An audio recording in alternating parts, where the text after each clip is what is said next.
Il y a la question de la réforme du système de Dublin 3, qui est un système inique, absolument absurde, on le sait. Pourquoi ? Parce que ce système dit que le réfugié doit déposer sa demande d'asile dans le pays dans lequel il arrive. De facto, ils arrivent tous à peu près, vous imaginez bien, en Grèce, en Italie ou en Espagne, beaucoup moins en Finlande. Quand il y aura le réchauffement climatique, on verra pour l'arrivée massive de migrants esquimaux. Mais pour l'instant, tout le monde arrive par le sud. Donc c'est un système dont on savait qu'il ne pouvait pas fonctionner. C'était un système provisoire. Oui, Joachim Bitterlich l'a dit tout à l'heure, le problème c'est que on fait du provisoire, justement, on est sur l'accessoire au lieu de se focaliser sur l'essentiel. Donc c'est un système qu'il faut réformer aujourd'hui pour avoir une répartition juste des réfugiés au sein du territoire de l'Union européenne. Et alors dans ces conditions, vous imaginez l'essentiel, pourquoi ne le réforme-t-on pas ? Sans doute parce que les pays qui sont moins concernés, normalement, en temps normal, hors période de crise, par l'arrivée des réfugiés, les pays plus situés au nord et à l'est, n'ont pas voulu, en 2013, quand on a réformé Dublin pour créer Dublin 3, n'ont pas voulu assumer leur part de responsabilité et laisser finalement les pays comme l'Italie ou la Grèce ou l'Espagne se dépatouiller avec cette question. Et on en voit les résultats dans les crises politiques qui s'y passent, notamment en Italie. Mais alors, la question donc de la critique de ces accords de Dublin et la question plus générale de l'inégalité, c'est presque une inégalité géographique que tout à fait. Vous venez d'évoquer, elle est soulevée par exemple par le gouvernement italien, ils ont raison. Ils ont raison, je suis obligée de le reconnaître, alors on peut ne pas partager leur position politique et notamment celle du ministre de l'Intérieur, mais l'Italie demande depuis très longtemps, y compris sous des gouvernements de gauche, une solidarité européenne, c'est ce qu'a demandé l'Espagne aussi depuis des années, sous des gouvernements de gauche comme de droite, ces pays demandent une solidarité européenne qui n'est jamais arrivée, et donc on en paye le prix aujourd'hui, avec des solutions qui sont aussi difficilement acceptables. Vous en parliez tout à l'heure, une forme d'externalisation de la gestion des flux migratoires à des pays qu'on ne peut pas qualifier, de mon point de vue en tout cas, de pays sûrs.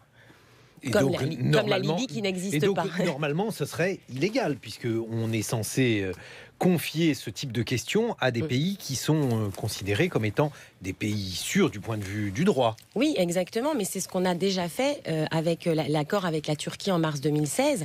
C'est quand même assez incroyable que l'Union européenne signe un accord pour externaliser la question migratoire avec un pays dont elle estime par ailleurs depuis des années que c'est un pays qui n'est pas prêt à intégrer l'UE parce qu'il ne respecte pas suffisamment les droits de l'homme. Il y a quand même un paradoxe assez étrange. Et ce paradoxe, effectivement, semble ne pas devoir être remis en cause. Donc on voit, selon vous, il peut y avoir effectivement une part de vérité dans ce que propose le gouvernement italien. La France, est-ce que vous parvenez à décrypter la politique et les propositions d'Emmanuel Macron, Marion Gaillard? Alors, je ne sais pas si quelqu'un arrive vraiment à décrypter les positions d'Emmanuel Macron aujourd'hui. On a eu une campagne électorale qui a été faite sur du libéralisme dans tous les sens du terme, et on se rend compte que sur la question migratoire, on est plutôt sur une fermeture, notamment avec le ministre de l'Intérieur français. Donc aujourd'hui, pour moi, en fait, il n'y a pas de divergence majeure entre les 28. Il y a un consensus sur la fermeture de l'Europe. Après, il y a des divergences sur la façon d'y arriver. Des pays qui refusent ostensiblement de prendre des réfugiés comme le groupe de Visegrad. Mais même la France ou l'Allemagne sont quand même sur une politique de restriction des flux migratoires aujourd'hui. La politique du ministre de l'Intérieur, Gérard Collomb, elle est vraiment une politique de fermeture, parce que là aussi, il y a le décalage entre ce que certains soulignent dans les actes et les propos. Est-ce qu'il y a un grand écart? Est-ce qu'il y a une cohérence, Marion Gaillard, votre point de vue?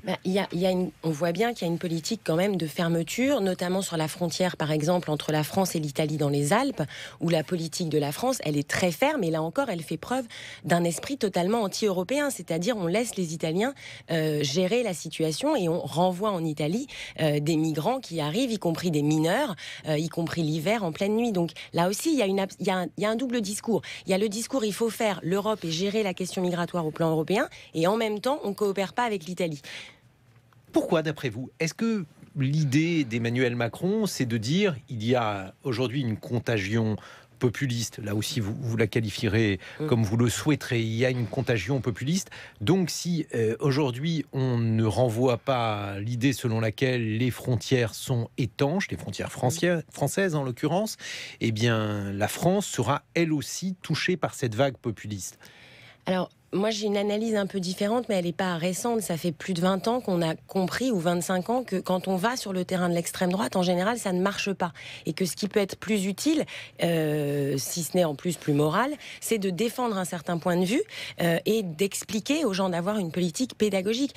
Ça fait 20 ans que les gens entendent que l'immigration est un problème, qu'on a des flux incontrôlés, donc ils finissent par le croire. En réalité, c'est pas forcément aussi catastrophique que ça.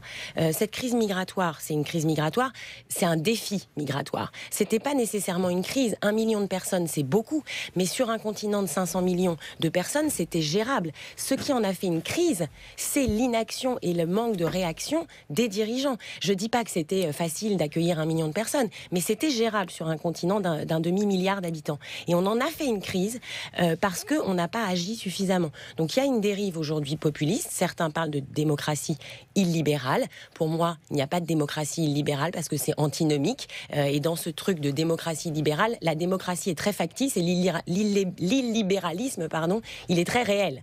Donc il y a des dérives illibérales partout un peu en Europe, en tout cas dans certains pays. Et nous, chez nous, on est menacés par une montée des populismes. Mais est-ce que c'est en allant sur ce terrain-là qu'on va lutter contre le populisme, ou est-ce que c'est en trouvant des solutions concrètes aux problèmes des gens sur le plan social, par exemple, et par ailleurs en affirmant un discours très ferme sur les valeurs et la dignité humaine? Mais alors, par exemple, Frédéric Seyss évoquait Nicolas Sarkozy. On a entendu sa voix. Nicolas Sarkozy, notamment lors de sa seconde campagne présidentielle, évoquait les frontières. Il disait, voilà, en substance, les frontières, c'est tout ce qui reste à ceux qui n'ont plus rien. Il faut les protéger. Et aujourd'hui, la question qui se pose en Europe, c'est celle des frontières. Est-ce que, rétrospectivement, il n'avait pas raison? Alors, moralement, ça vous qualifierait son point de vue, mais en tout cas, politiquement. Moi, je crois pas à ça, mais après, c'est des analyses là qui sont politiques, j'allais dire, parce que quand on fait C'est ce que je vous demande, effectivement. Quand on fait des sciences humaines, on a une certaine objectivité, mais c'est pas des sciences exactes. Donc, encore une fois, je pense pas forcément que le problème est un problème de frontières en soi. Je dis pas qu'il faut tout ouvrir, mais c'est plutôt un problème de gestion commune des flux migratoires et, comme le disait votre invité précédent, d'anticipation des dirigeants des situations à venir. Parler de la frontière, visiblement, ça lui a pas réussi dans sa campagne électorale. Et vous voyez, finalement, bien sûr, on a une poussée du Front National en France. Ça lui a pas réussi, pardonnez-moi. Tout le discours de la droite dure, autrement dit, de celle qui, ai-je l'impression, est aujourd'hui à la tête des Républicains, consiste à dire que ça lui a réussi dans la mesure où le score qu'il a eu, même s'il était insuffisant pour être élu président de la République, a été beaucoup plus haut qu'escompté. Il a fait 48,6%. Peut-être que ce score est justement le fait qu'il y a une inquiétude aujourd'hui qui est partagée par un certain nombre de personnes en France. Cette inquiétude, il faudrait l'entendre ou pas. Et en tout cas, on voit qu'il y a, de Nicolas Sarkozy à Gérard Collomb, en passant par Laurent Wauquiez, un discours qui est dirigé dans ce sens.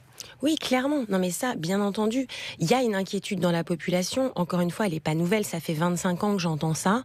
Ça fait 25 ans que la droite classique reprend les thématiques du Front National et que la gauche court aussi derrière la droite. J'ai entendu beaucoup aussi de ministres de gauche parler de problèmes migratoires. Donc, on a une dérive sémantique depuis des décennies. Et quelque part, les populistes et les gouvernements illibéraux ont gagné la bataille idéologique aujourd'hui. C'est-à-dire que plus personne n'ose tenir un discours inverse, peut-être à l'exception du nouveau Premier ministre espagnol. Mais sinon, il est très seul. Il y a clairement une victoire idéologique aujourd'hui du populisme et des droites dures. Alors effectivement, l'exemple espagnol est intéressant. Est-ce que vous pouvez nous donner aujourd'hui le point de vue de cet homme, donc de Pedro Sánchez, sur la question migratoire? Il a expliqué: on va être solidaire avec l'Allemagne. Il défend l'idée d'un accord européen sur les questions migratoires et critique les discours incendiaires qui sont entendus ces derniers jours à ce sujet. Est-ce que politiquement, l'Espagne est dans une situation telle qu'il peut aujourd'hui se permettre cela? Alors, D'abord, effectivement, il a un discours un peu à contre-courant. Ensuite, en même temps, il est dans une continuité, comme je le disais tout à l'heure, du discours des gouvernements espagnols depuis longtemps, c'est-à-dire une solidarité européenne. Et donc là, une solidarité avec l'Allemagne, parce que c'est le pays qui a accueilli le plus de réfugiés et qui voit encore des flux très très importants arriver. Donc, il dit solidarité. Et solidarité vis-à-vis de l'Allemagne, solidarité vis-à-vis de l'Espagne, mais aussi de l'Italie ou de la Grèce. Donc, je pense que quand même, il y a un discours qui est vraiment marqué par la continuité. Simplement, lui, il a agi avec un geste fort en acceptant d'accueillir l'Aquarius. Et donc, il a un petit peu rué dans les brancards. Bon, d'un côté, comme on l'a rappelé, les flux migratoires, on en parle de plus en plus à mesure qu'ils se tarissent, puisque les arrivées sont aujourd'hui moindres, largement moindres qu'elles ne l'étaient en 2015. Il y a quasiment eu une division par 20 du nombre d'arrivées. Donc le fait d'accueillir l'Aquarius, dont la France n'a pas voulu, est aujourd'hui un geste plus politique qu'un geste véritablement important sur le plan démographique. Complètement. Vous avez raison. En fait, on n'a plus de crise migratoire aujourd'hui. On a eu une crise migratoire, mais il n'y en a plus. Il y a des flux qui se rapprochent des moyennes classiques. Pourquoi ça devient une crise politique ? Par la conjonction, à mon sens, de 3 choses. La première, c'est l'ultimatum que Seehofer a posé à Angela Merkel sur ce sujet pour des raisons strictement de politique interne. Par ailleurs, la nouvelle politique du gouvernement italien qui, en refusant l'Aquarius, a voulu aussi ruer dans les brancards et appeler à une solidarité, et le geste symbolique de l'Espagne. Tout ça conjugué fait que la question migratoire revient massivement au cœur du débat, alors que la crise est derrière nous. Mais parce que aussi on paye les années de crise migratoire, notamment dans la victoire de la Ligue en Italie, en tout cas dans la percée très importante de la Ligue en Italie. Donc c'est un petit peu à contre-temps, si je puis dire. Justement, c'est intéressant de prendre l'exemple espagnol, puisque l'Espagne a une histoire particulière vis-à-vis de l'extrême droite. C'est l'un des pays qui s'est converti le plus tard en Europe à la démocratie. Le fait qu'il y ait un souvenir prégnant du franquisme, est-ce que pour vous ça explique cette situation où même l'extrême droite, qui est un tout petit parti, n'a pas critiqué la décision d'accueillir les passagers de l'Aquarius, Marion Gaillard? Oui, sans doute. Ils sont vaccinés. On a beaucoup dit ça de l'Allemagne pendant très longtemps. Et puis on voit que le vaccin a peut-être besoin d'être réinoculé, puisque l'AfD a pris de plus en plus d'ampleur avec un discours très radical. L'Espagne, pour l'instant, elle est encore vaccinée très clairement, et ça c'est très important, mais ça ne durera pas non plus une éternité. Donc on peut supposer que si rien ne change, dans 25 ans, l'extrême droite montera aussi en Espagne. Vous voyez ce que je veux dire? Donc il y a un décalage. Mais bon, là vous appelez effectivement à une solution européenne. Mais pour rester sur les politiques nationales, quand vous dites, vous utilisez la métaphore du vaccin pour expliquer la situation en Espagne, c'est quand même troublant qu'il y ait dans un certain nombre de pays qui sont pourtant des pays qui connaissent très bien leur histoire. Je pense à la Pologne, puisque le débat historique est au cœur de la Pologne, mais on pourrait parler de la Hongrie aussi. On ne peut vraiment pas les accuser d'être ignorants de leur histoire. On pourrait même d'ailleurs les accuser du péché inverse, c'est-à-dire d'être obsédés par leur histoire et le rappel d'un certain nombre de faits historiques. Les Balkans constitue vraiment une région caractéristique de ce phénomène. Marion Gaillard, comment expliquer que ces pays-là aient aujourd'hui finalement une politique, des discours qui se situent à l'extrême droite, alors que l'extrême de l'extrême droite leur a fait tant de mal? Alors, il y a plusieurs choses. D'abord, c'est des pays qui ont été dominés par le communisme pendant 40 ans. Et donc, dans ces pays-là, il n'y a pas eu réellement de travail de mémoire sur le nazisme. Et donc, ce sont des pays qui se considèrent effectivement, vous le dites très justement, comme des victimes du nazisme, mais en même temps, ce sont des pays aussi qui sont restés à l'écart de la montée de sociétés multiculturelles, parce qu'elles sont restées à l'écart des grandes vagues d'immigration dans les années 50-60, et donc des sociétés qui sont restées très homogènes sur le plan ethnique, je mets des guillemets à ethnique, et donc qui ne sont pas habituées aussi tout simplement à ce multiculturalisme. Et quand on y va, on voit bien que, je vais le dire de manière non politiquement correcte, c'est très blanc. Alors, pas complètement, évidemment, mais on voit bien des différences entre Londres, Paris ou Berlin d'un côté, et de l'autre côté, Prague ou Varsovie.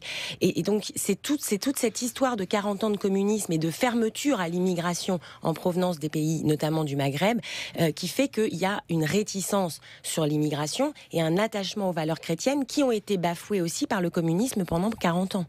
Mais justement parce que le discours de ces gouvernements consiste à dire vous ne prenez pas en charge, vous, les Européens qualifiés donc d'immigrationnistes, puisqu'en fait c'est cela qui est aujourd'hui jeté à la figure de ceux qui pensent qu'il faut des accords sur l'accueil des migrants. Vous ne prenez pas en charge la détresse des populations qui voient s'effacer leurs frontières, s'effacer leurs traditions, et si vous ne les prenez pas en charge, eh bien vous ne parviendrez pas en quelque sorte à assurer le bien-être, peut-être la sécurité de votre peuple. Ça, c'est le discours qui est aujourd'hui dominant en Hongrie, en Pologne, dans d'autres pays, en Autriche aussi, donc des pays qui ont été lourdement frappés par l'histoire. Est-ce qu'il n'y a pas une part de rationalité, en tout cas quelque chose à retenir de ces discours-là? Est-ce qu'ils sont purement idéologiques, purement xénophobes, selon vous, Marion Gaillard? Alors, dans les gouvernements qui sont clairement des gouvernements nationalisme à la limite de l'extrême droite, oui, ce sont des discours xénophobes, de mon point de vue. Maintenant, par exemple, on ne peut pas forcément comparer l'Autriche d'un côté et la Hongrie et la Pologne de l'autre. Pourquoi? Parce qu'on dit beaucoup, oui, il y a une dérive des pays de l'Est. Mais l'Autriche et l'Italie, ce ne sont pas des pays de l'Est. Ce sont des pays qui sont considérés comme occidentaux, dont l'Italie est un membre fondateur de la communauté économique européenne, et l'Autriche qui nous a rejoints en 95. Donc déjà, c'est des choses différentes.